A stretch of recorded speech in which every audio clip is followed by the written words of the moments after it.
Harvey, is that you out there? Or Steve?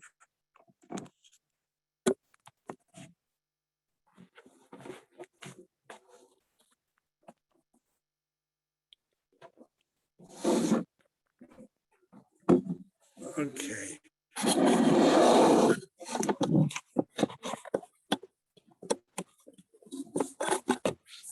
I'm guessing it's Steve, all right? Good morning. Yes. Yeah, we ran a little late this morning for some reason. Depends on who's davening. Okay, what are we up to? Kaf Vav, right? Love the Gemara. Good, okay, I'm going to start on the very bottom of Kaf Hey Amud Beis, the last line with the Mishnah. And we should be able to move what we can. Well, the next page isn't. Next separate on the Yeah. Amud Beis. Okay, but we'll see. Depends on how difficult, all right? I am going to quickly do the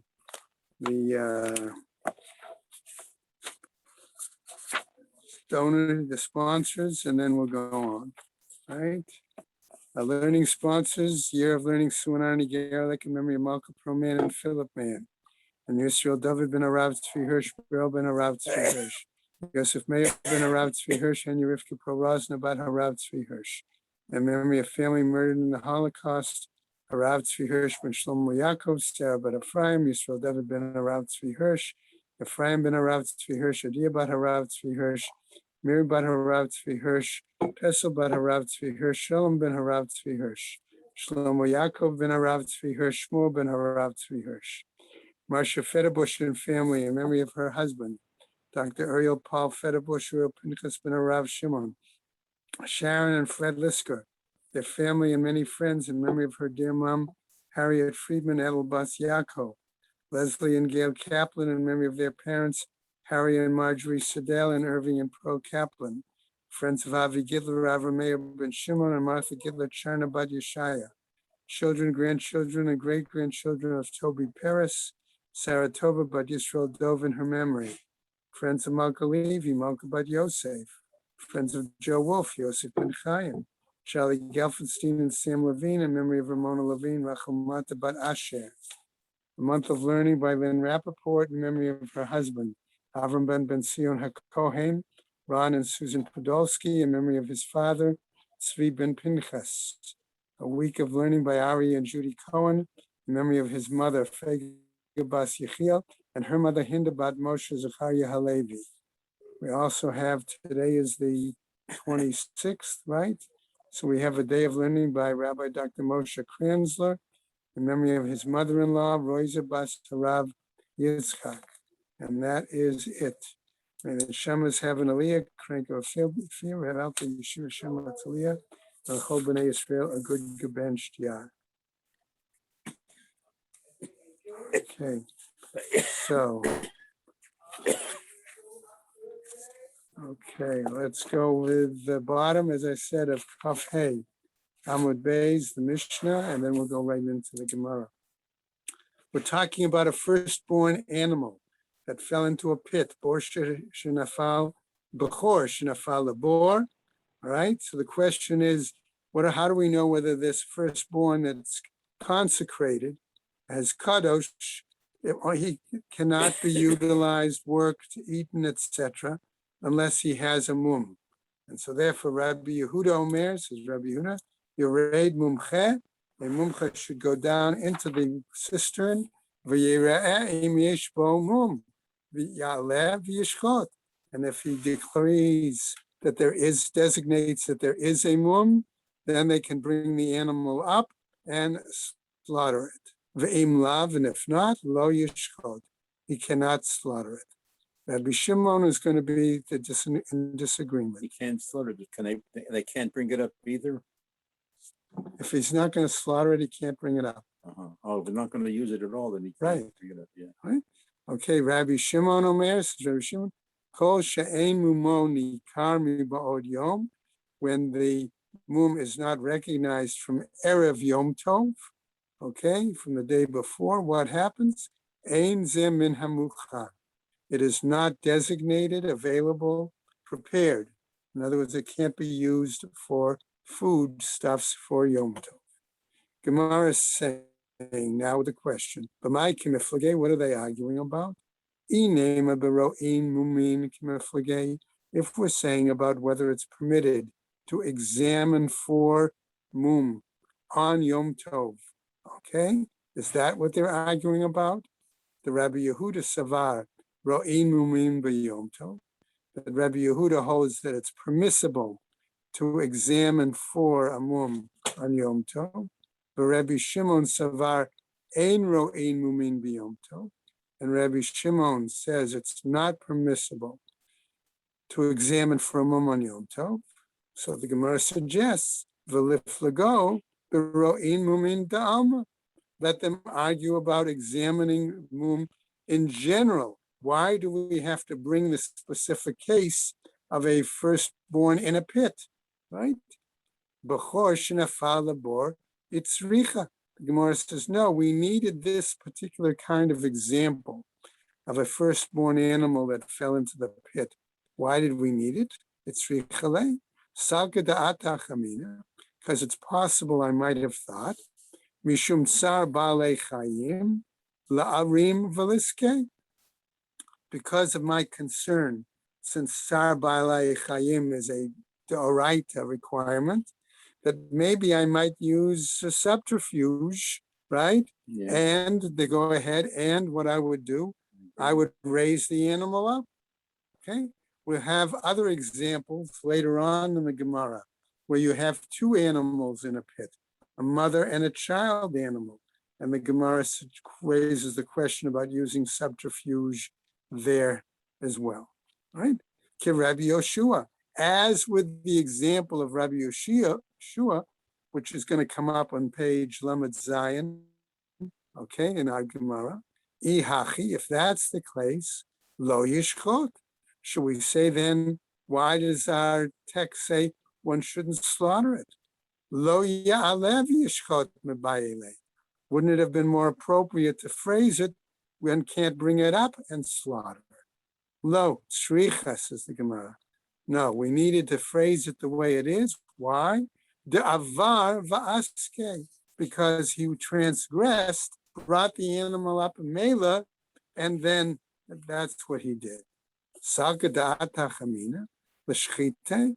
Do you think then he meant to bring it up for the purpose of slaughtering it? Kamash malan comes to teach us that's not the case. L'shchite, to slaughter it? Hatamhu. But if the animal doesn't have a mum, then it's tam. Then it's an unblemished. You can't slaughter it, can't work it, you can't do anything to it, right? All it is valuable for is a korban. Lo tzricha. No, we needed to explain it why, because of the following: the nafal be'muma. That what happened? That we're saying that the animal had a temporary mum. Okay, and as a result, the question is, v'hamuktuhu.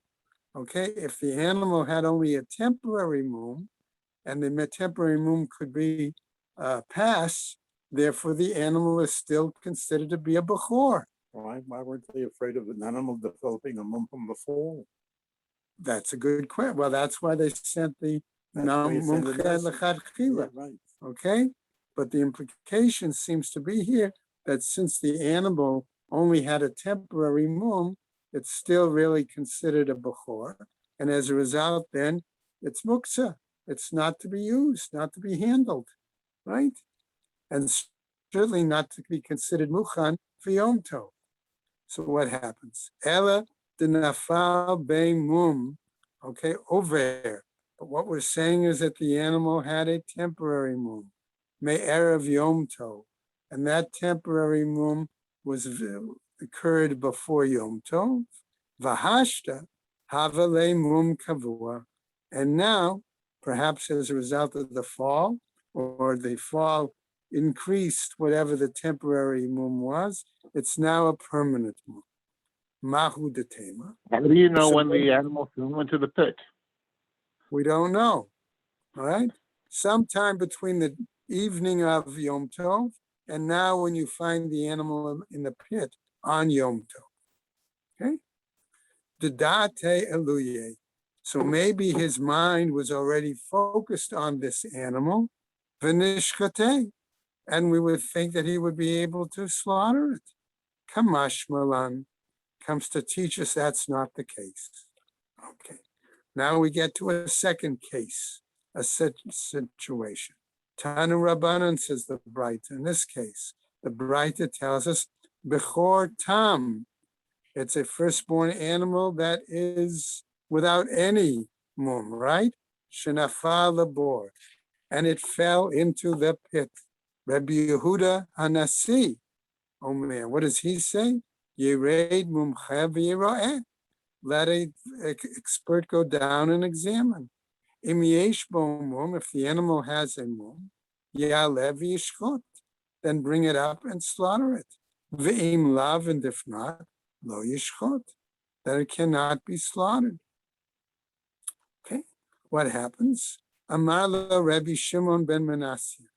And Rabbi Shimon ben Manasseh now says, Hare Amru, didn't they say, Ein ro'in mumin b'yom tov, that we're not permitted to see a mum on Yom Tov, right?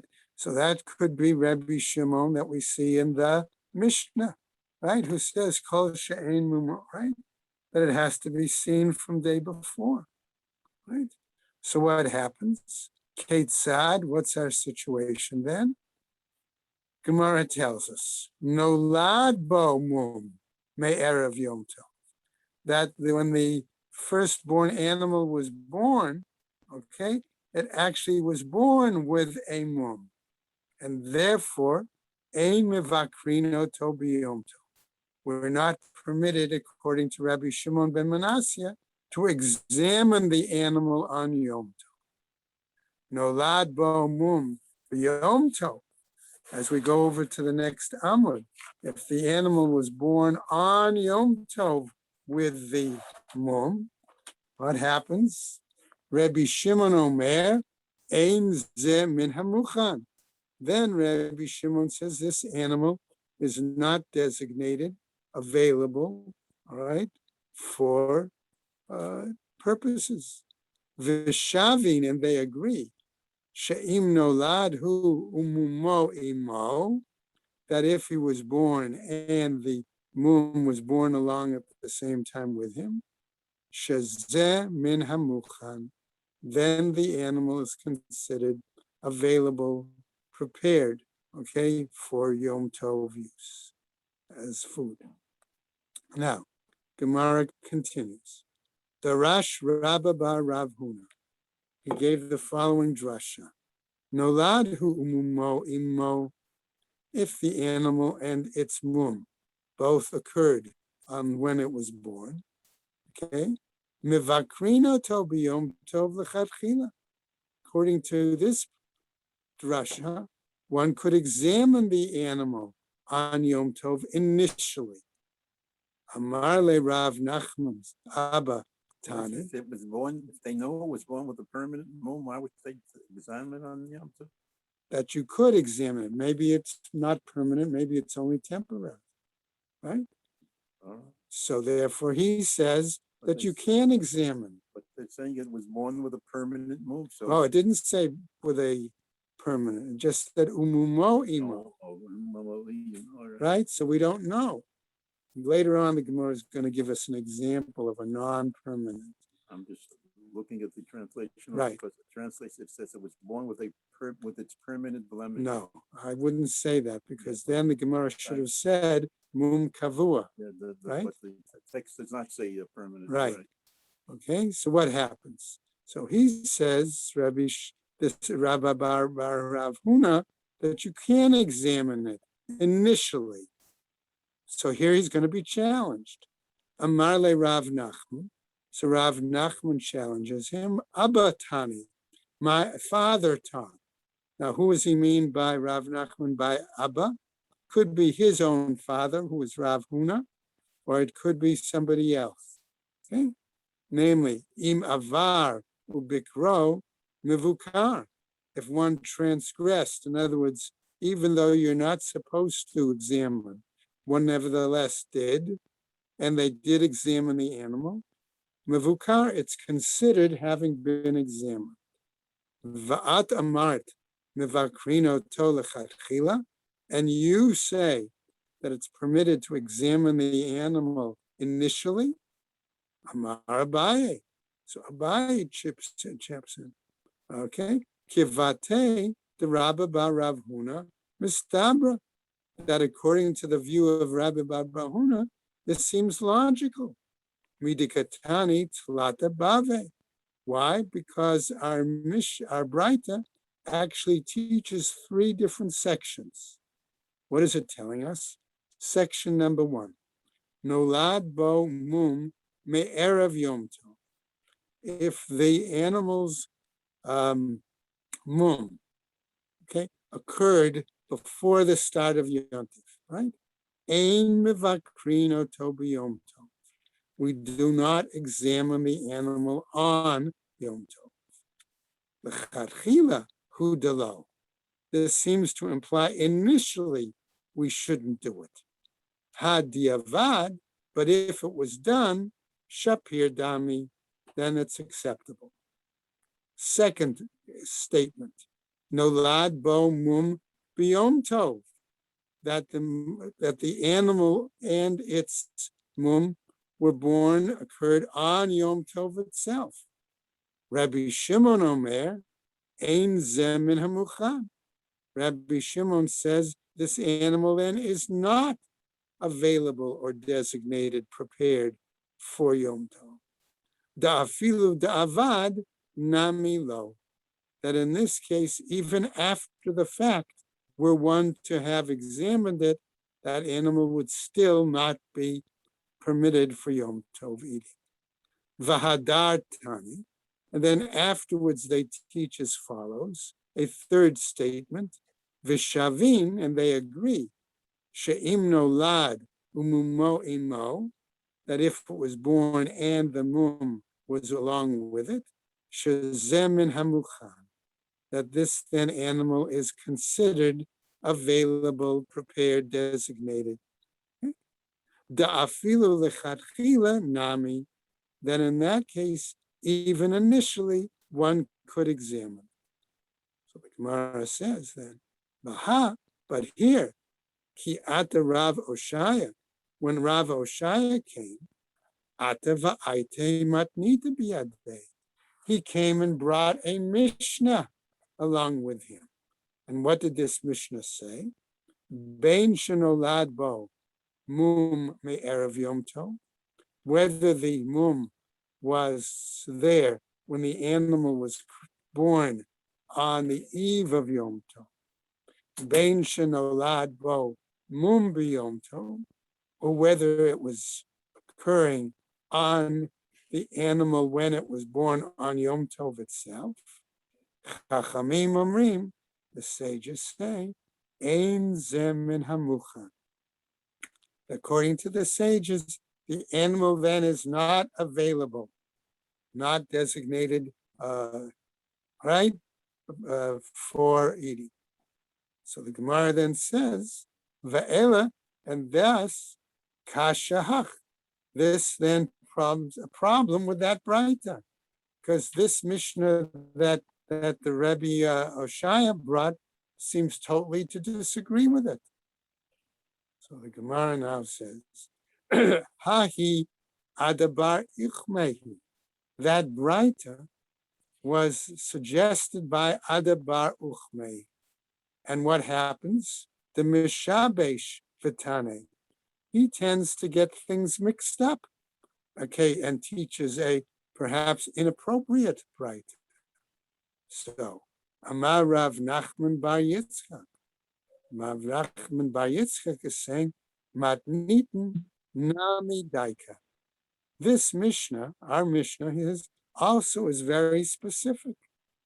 The Katani, because it teaches, Rabbi Shimon Omer, Rabbi Shimon says, Kol she'ein mumo nikar me'erev Yom Tov.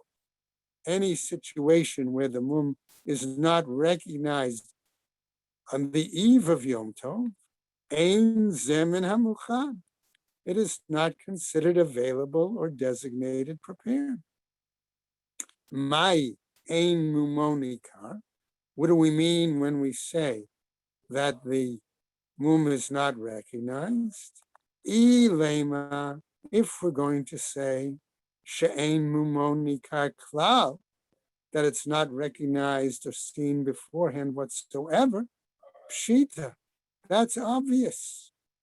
Okay. Is it necessary to even say that?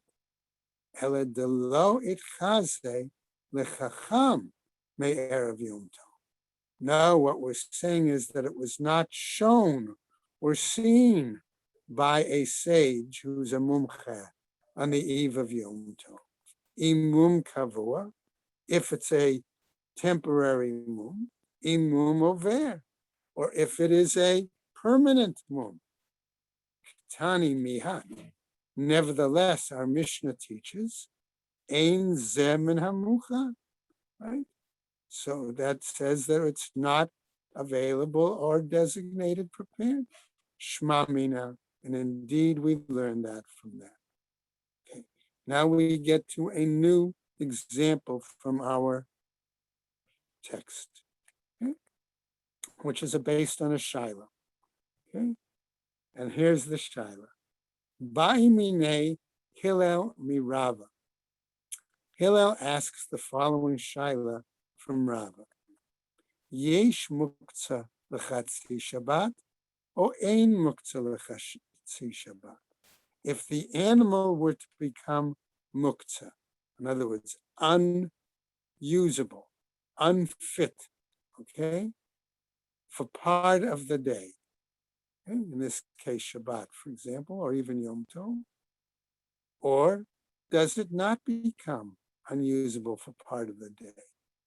Hechidami, what are we talking about here? Okay, how is that possible? So the Gemara says, Ida achse bein hashmashot. If the animal was shown to be fit during the sunset, achse, then it's considered fit. Ida lo achse, if it was not shown to be fit, lo achse, it's not fit, lo tzricha. Okay, then that's not necessary. De achse, but what we're talking about is a situation where it was seen to be fit. Vehadar adche, and then afterwards, what happens that the animal was put off. In other words, it was disqualified and therefore considered to be unfit. Vahadar achse, and then afterwards became fit again. What is the status? Okay, so he answers, Rava tries to answer him. Amarle, yesh muktzah, that there is a situation of it being muktzah. So what happens now? Hillel is going to challenge Eitive, but I would challenge this with a previous braita, because it said v'shavin she'im nolad umumo imo, that they agree that if the animal was born and its mum along with it at the same time, shezeh min hamuchan, that therefore that animal is available, designated, prepared. Va'amai, and why is that the case? Nema, let us say, hai bechor me'ikara havachaze agav ime. Let us say that that firstborn animal was actually fit, okay, based on its mother. Namely, if you slaughtered the mother animal and the bechor was still inside it, one could go ahead and eat both the mother animal and the bechor. Even if the bechor had a mum. Doesn't matter, because the bechor then would still be aver imo. Right. Okay. Yeah, that depends on the mother. Right. So what happens, says the Gemara? It yalid le, once the bechor was then born, ad chele, In that case, it's disqualified from being mukhan, right? Because now it's born as a bechor. And if it doesn't have a mum, it's kadosh. So what happens then? Achzeye lechacham ishtare le. Okay, they then show the animal to a sage, a mumche, and he sees a mum, and therefore says that animal is now fit, mukhan, to be eaten, okay, to be slaughtered. So Amar Abaye says as follows: V'itema Rav Safra, and others say it was Rav Safra who said as follows: Kagon diyatve daine hat. Maybe it's like a situation where the judges actually were sitting there and they saw that it was blemished at birth, right? And that's why, okay, we could say, therefore, that the animal is fit and that part of Shabbat doesn't disqualify it. Now, we have another version of the same discussion. Ika da Amre, and there are those who say it as follows. Amarle, he said to him, Ein muktzah l'chatzi Shabbat. There is no muktzah for only part of Shabbat. Lema misayele. Shall we say that this supports his view? V'shavim she'im nolad umuma imo. And they agree that if the mum was there when the animal was born, shezeh min hamuchan, that therefore the animal is available. In other words, it is prepared, designated to be able to be eaten. Vaha bechor me'ikara havechaze. But here we see that initially this firstborn animal was fit. Okay? Agav imei, because of its mother. It yalid le, the animal was born. Therefore, ad chele, it was therefore put off, disqualified from being fit. Achazye lechacham, it was shown then to a sage, a mumche, ishtare le, and he permitted it. Okay, which would therefore tell us that for half a Shabbos, again, it's not considered muktzah. So Amar Abaye, and Abaye now says to us, V'itema Rav Safra, and others say it was Rav Safra, Kigon diyatve daine hata. Maybe again it was a situation where the judges were sitting there. Okay? All right. So what's going to happen? Now the Gemara says, hold on a second. Since we couldn't really prove it from our text, our Braita and Mishnah, let's see if we can bring another Braita as possible proof to answer the initial question. Tashma, listen to the following Braita. Haya ochel ba'anavim. A person was eating grapes, vahotir, and some were left over. What did he do? V'ha'elam legag la'asot mehem simukim. He brought them up onto the roof to dry out so they would become raisins. B'ta'anim, or say he was eating figs, vahotir, and there was some left over. V'ha'elam legag la'asot mehen grogarot. And he brought them up onto the roof to dry out, right, to become grogorot, to dried figs. Lo ye'achel mehen ad sheyazmin miba'od yom. He cannot eat from either of those raisins or their dried figs unless he were to designate them from the previous day to be able to eat them from Yom Tov. Otherwise, they wouldn't have been muchan if they weren't designated, right?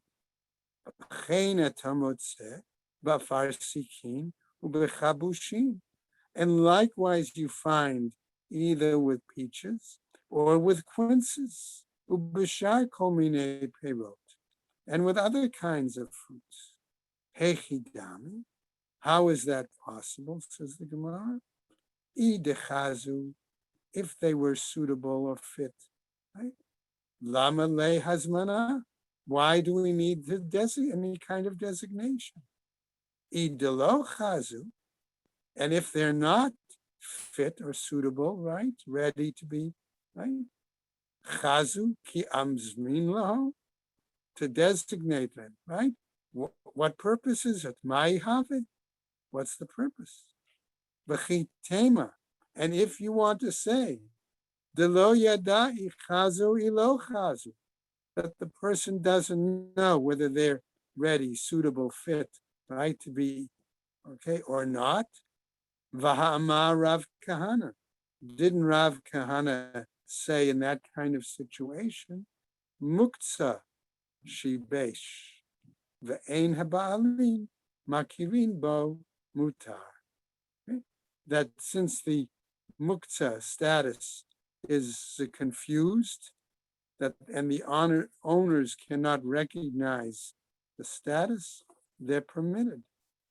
Ela lav dechazu, but wasn't it really a situation, maybe, where the lav chazu, that they were not, right, fit, not suitable, va'adche, and therefore they were put off, designated, right, disqualified, v'hadar achzu, and then afterwards, again, they became fit or suitable, right? What happens? V'yamart ein muktzah. And if you're going to say, therefore, that they're not in a status of muktzah, lama laho hazmana, why then did I need to do any kind of designation? Ela mai.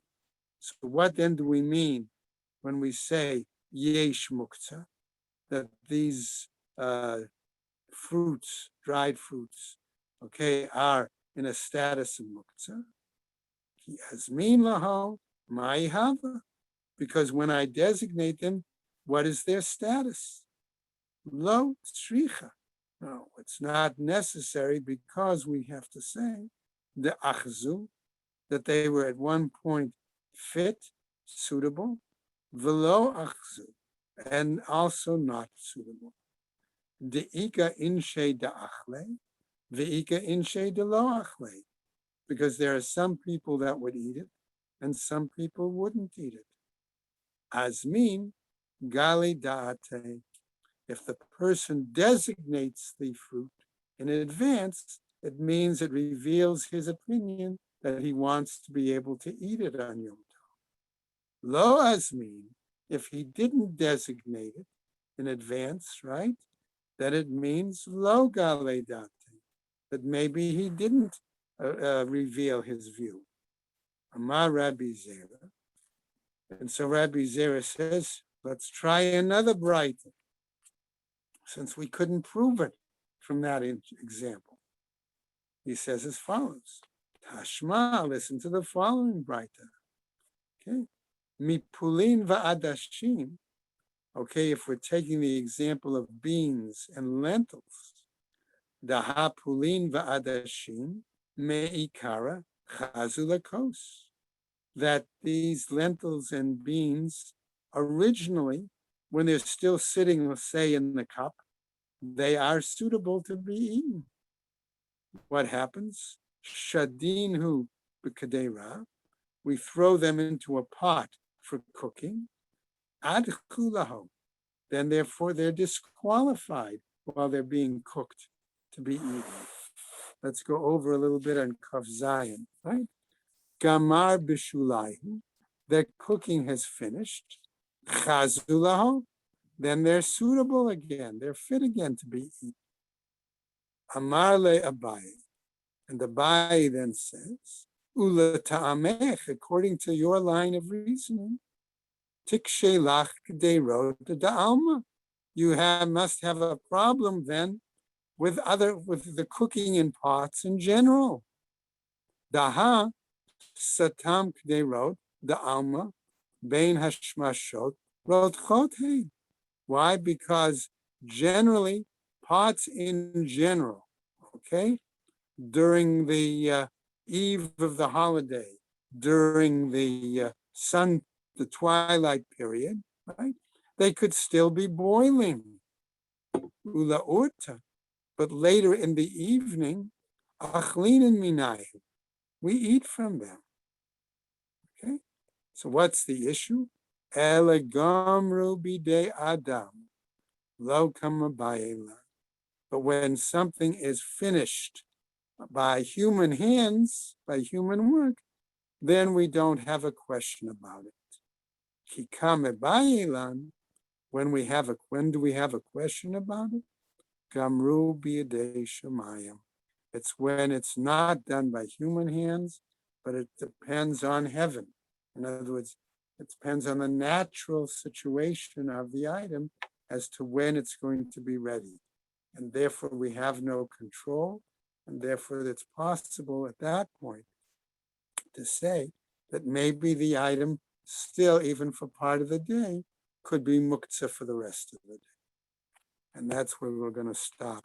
Well, does he set it, he can't set it outside on Shabbos to be dried. Right, right. Okay, but the question is, all right, once he set it aside, once he put it up top on the roof to dry, all right, therefore, the implication is what? He's not going to use it till unless he designates it for Yom Tov. He could put it up and designate it for Yom Tov, but it's not dried yet, so it only dries half a day. Right. Does that So mean he can still use it? So that was the essence of Hillel's question. If it's only part of the day not usable, does that mean that it's not edible for the whole rest of the Yom Tov day? No. But in this day and age, when we have something that what we bring into the house, it's assumed that it's designated to be eaten. Right. But what he did is he ate part of it, put part of it away. Once he put part of it away, okay, Steve, take care. Once